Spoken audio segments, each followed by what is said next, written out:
মোটেই কনফিউশন হয় না দুটো কারণ।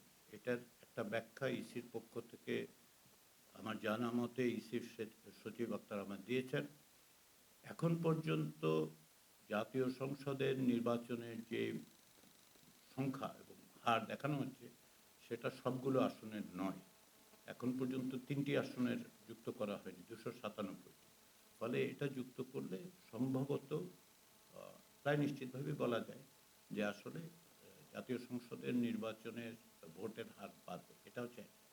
দ্বিতীয় হচ্ছে অনেকের ক্ষেত্রে, এটা আমরা অনেকের ক্ষেত্রে দেখেছি যে তারা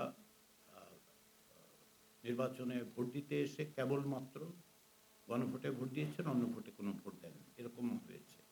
ফলে এটা খুব অস্বাভাবিকতা, এবং এটা অস্বাভাবিক বলে বিবেচিত হতো যদি আপনি ৩০-৪০% ব্যবধান দেখতেন। ২-১% ব্যবধান, বিশেষ করে ৩টি আসনের যখন, আমার ধারণা যে ৩০০ আসনের যখন ফলাফল বেরোবে, অন্ততপক্ষে ২৯৯টি আসনের ফলাফল বেরোলে হয়তো এটাই দেখা যাবে যে প্রায় সমান বা হয়তো একটু বেশিও হতে পারে সংসদ নির্বাচনে